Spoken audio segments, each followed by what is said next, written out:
Hi everyone, Happy New Year. Can you believe it's 2021? I never thought I'd actually get this far.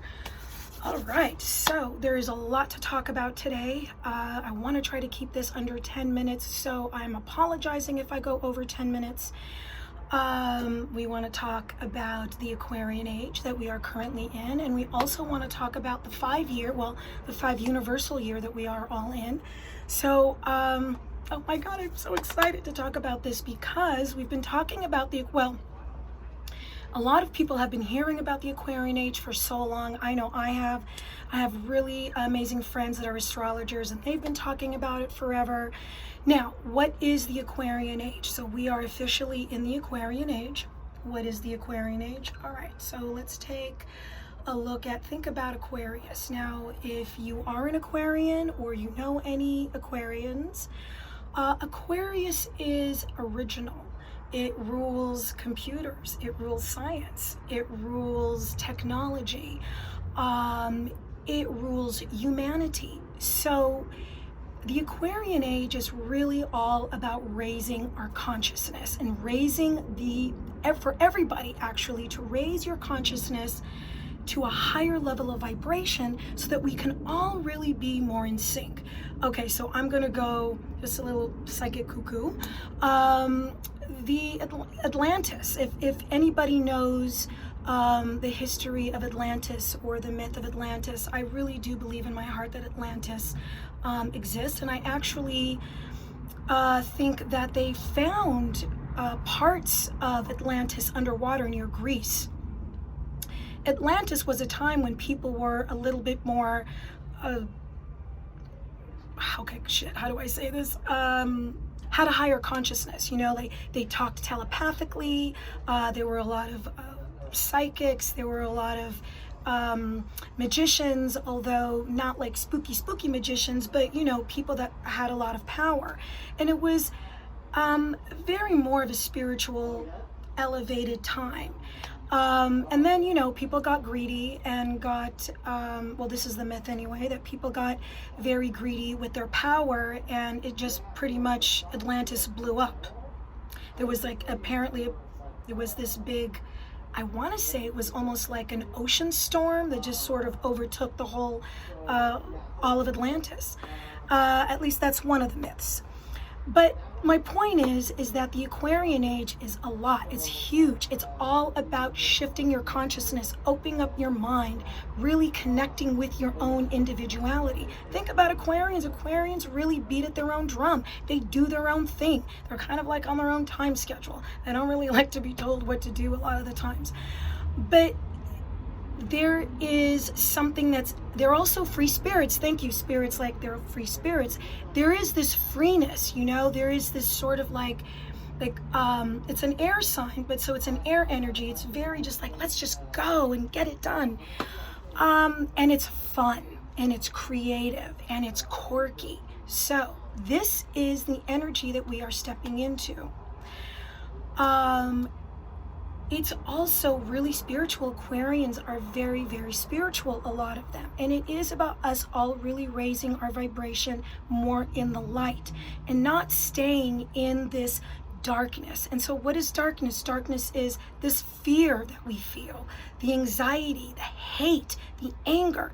The Aquarian Age, Aquarians love humanity. They don't see color, they don't see race, they don't give a shit how old you are, what color you are, what you believe in. It's just about coming together, you know, and really loving each other and really taking care of each other. It's all about humanity and doing good. So this is the frequency and the energy that wants to happen. And it is up to us to make it happen. You can say, oh, we're in the Aquarian Age, it'll figure itself out. No. No. We always have choice, and we have to open up our minds. We have to open up to ourselves and allow our freedom, you know, allow us to be individual, not be afraid of who you are now. You can fucking be who you are. Fuck it if people don't like it. Tough tits. Seriously, man. The Aquarian Age is all about being yourself. Just be open and be you, and don't be afraid, but stay in the light, okay? No darkness. All right, now I'm just going to switch it over and talk about the universal year, because what's so interesting, and this is just what I love about the universe and what I love about spirit, is that everything always connects together. Everything, oh, I just got a chill when I said that. Everything always comes back together. We are all connected. Remember that. Whether you like it or not, somehow, in some way, wherever you are in the world, we are all connected. How? I don't know, but we are. We are. Okay, well, we all come from the same place, right? We all come from that same source. We all come from the universe. We all come from God, whatever your version of God is. God, Goddess. Okay?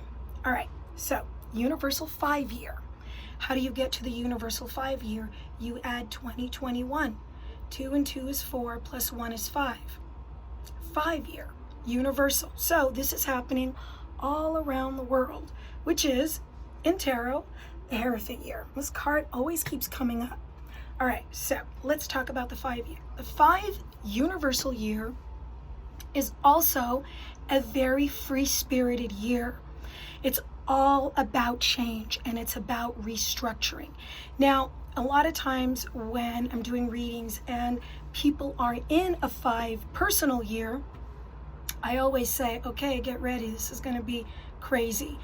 The 5-year is really amazing. It's got a lot of positive aspects to it, but like everything, you have the positive and you have the negative. All right, what are we all seeing already in the 5-year? 5 is all about change. It is a very high energy year. It's a very fiery action year. So if you're not using your energy appropriately, you know, it explodes. We've already seen it. What happened at the Capitol? I think it was, what, on the 6th? That's crazy. But I was watching that going, yeah, that's the 5-year. So the 5 can be very aggressive. It can be very angry. It can be very agitated. How does that work for the world? Are you asking yourselves that? All right, so prepare for change, universal change. Now, universal change is change, structural change. So everything is going to be restructured, which, if you think about it, is very true. We are learning how to live with COVID. The whole world is learning how to restructure their country in a way to make everybody safe so that we can live in this COVIDville until COVID goes away or it subsides. Okay, that's one. Secondly, we just changed the president. If you're living in the United States, we all know how crazy it is right now. And we have a new president that's going to be in office as of January 20th. So that is also a huge change. And it's going from a Republican to a Democrat. So that is also a lot of restructuring and a lot of change. So we're going to have a lot of change all around the world. You're going to see people restructuring, changing their institutions, old people leaving, new people coming in, a lot of young energy too. So it's going to also be very progressive. 5 is also very open and progressive. Now, when you add the Hierophant, because I always add the tarot to everything, and I absolutely love this card, the Hierophant is also about your belief systems. It's about your faith. So it could be about restructuring what you believe in. Okay, so maybe what you believed in the past, you don't necessarily believe now, and you have new belief systems. But this really is so about believing in yourself, having that belief in yourself that you can do what you want to do, having faith. It's having faith in yourself. It's like regaining that wisdom and that knowledge and that faith that maybe you once had, that you lost, that now you can reclaim, or you have the power and the confidence to reclaim it. Because 5 is also about really gaining that confidence, really opening up to who you are and not being fearful. Now, it's what you really want to be careful is you don't really want to utilize all of this energy in a negative way, okay? I know a lot of people are very frustrated for what's going on around the world with this COVID. You know, people are sick of wearing the fucking masks and they're just sick of all the bullshit. You know what? And I'm with you, all right? I'm just as sick of it all. But we have to be patient. And the thing about the 5 energy is that it's not always very patient. So think of it that maybe the universe is all teaching us a level of patience that we really have to overcome this year. Try to be patient with yourself, with the world, with your neighbors, with your family, with your boyfriend, with your girlfriend, with your husband, with your wife, with your children, with your pets. Just try to be patient. Try to come from a place of a little bit more of compassion. Now, not only will you feel the energy around you, the universe, I mean the world, the change, but also within yourself a little bit. You're gonna feel that really energy, or that very fiery, excited, aggressive energy. You always really wanna make sure to use that energy in an appropriate way. Exercise if you can, meditate. You know, my favorite thing is yoga, and listening to music, being creative. Do what you want to do. You know, have that, whatever makes you excited and what keeps you in the light and keeps you positive. That needs to be the motivation for you this year. All right, I am sending you all lots of love and light. I apologize that this was a little bit longer than I anticipated. I will be back soon, and we're going to talk about a lot of amazing things this year. And this is going to be an amazing year. You will see. Something amazing is going to happen for all of us this year. All right, sending lots of love and light. Bye.